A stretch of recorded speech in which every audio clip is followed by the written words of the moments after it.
C'est un jeune maître d'arts martiaux.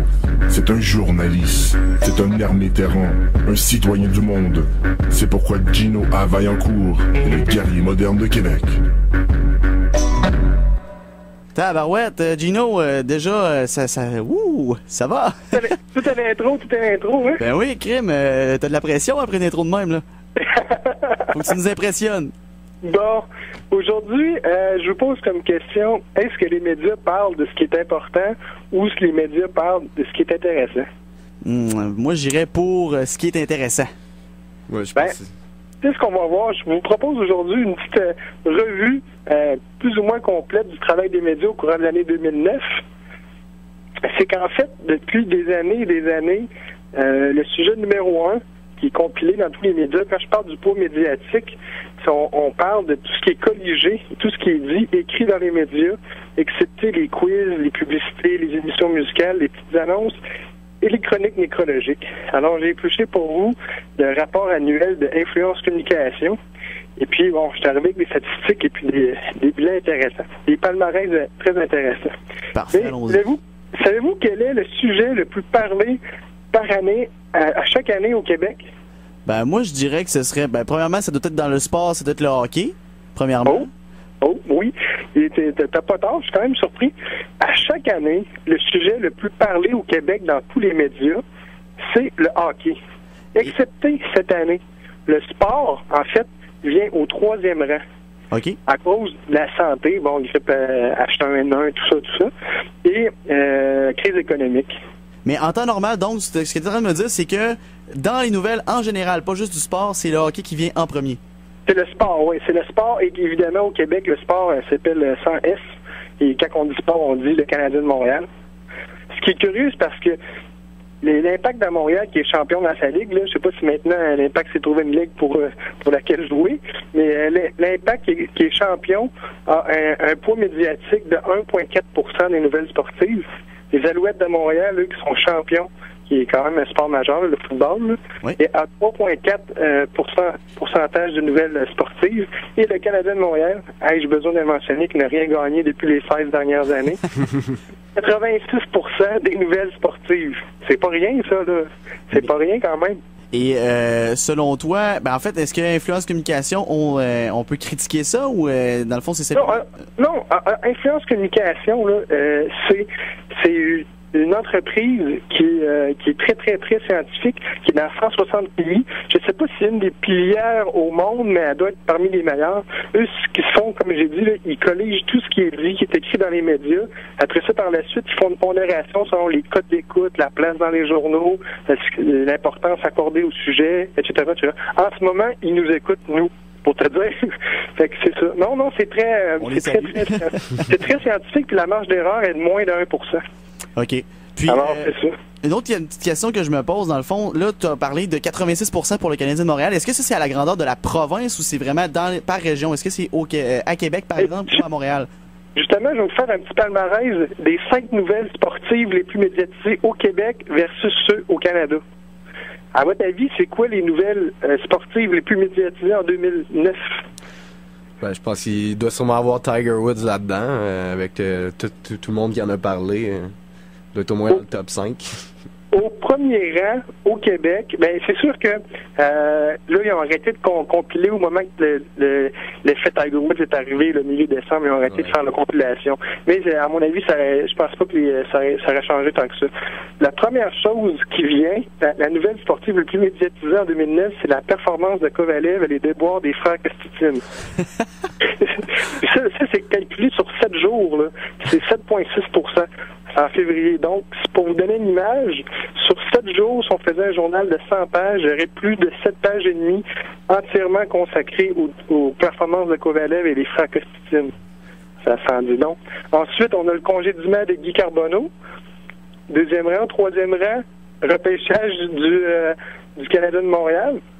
4e rang, retour des Nordiques et des Humains amphithéâtre en octobre, avec 4,5%.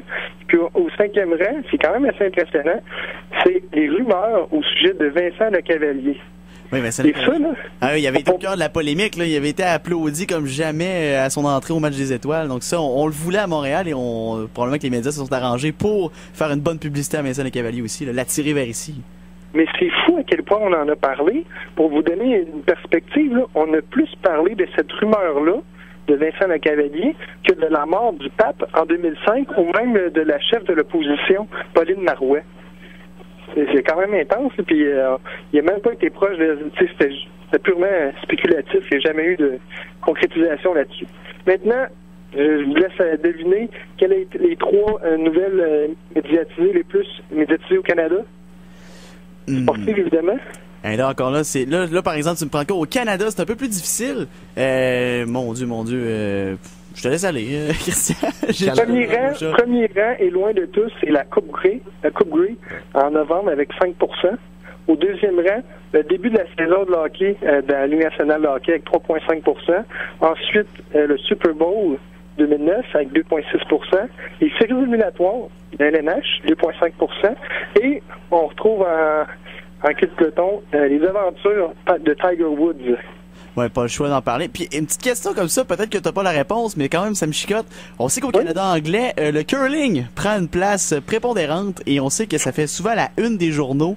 Par exemple, le tournoi des cœurs Scott, là, ça pogne bien gros. Est-ce que t'as est-ce qu'il en parle un petit peu? Oui, j'ai épluché comme il faut le rapport. J'ai passé à peu près une journée à lire ça. C'était quand même très intéressant. Mais c'est pas mentionné le curling. Mais vu que tu en parles comme ça, tu parles d'un autre sport.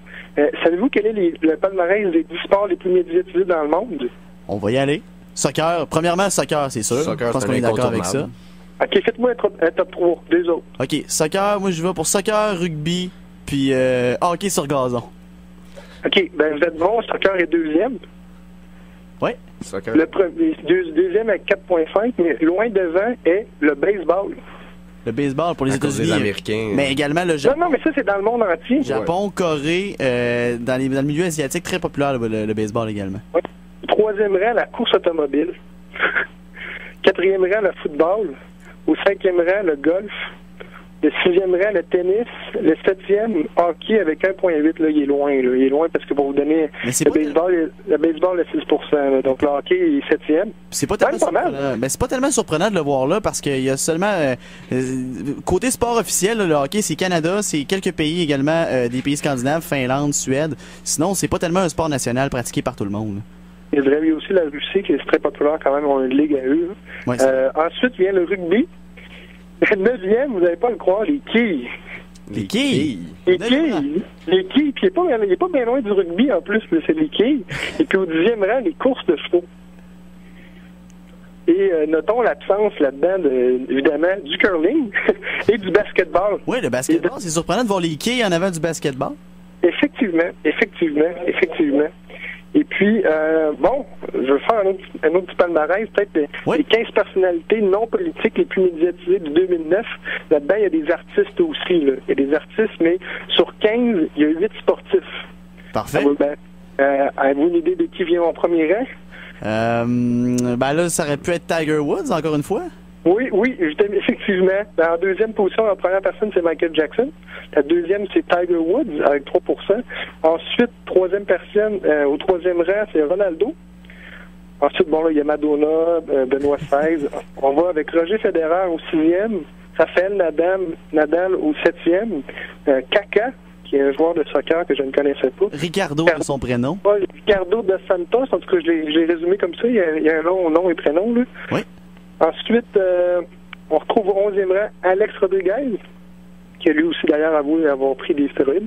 Oui. Et on termine la marche avec au 14e rang Serena Williams et Jason Button, le coureur automobile. Savez-vous qui était la première personne l'année passée? Allons-y, rapidement. Une personne, c'était Sarkozy, mais dans une couverture non politique. Et je vous laisse rapidement avec les 10 personnes qui ont fait le plus la manchette au Québec. 1, Obama. 2, Stephen Harper. 3, Jean Charest. 4, Bob Gainey. 5, Carey Price. 6, Gérald Tremblay. 7, Régis Labombe. 8, Pauline Marois. Et 9, Guy Carbonneau. Ben parfait, merci beaucoup. Très intéressant, Gino. On se retrouve la semaine prochaine, j'imagine, pour une autre chronique donc du guerrier des temps modernes. C'est bien ça? C'est bien ça, Guerrier Moderne de Québec. Si jamais vous pouvez me rejoindre, juste à écrire le Guerrier Moderne de Québec à commercial gmail.com. Parfait, ben un gros merci. On se retrouve la semaine prochaine. Salut les gars. Salut.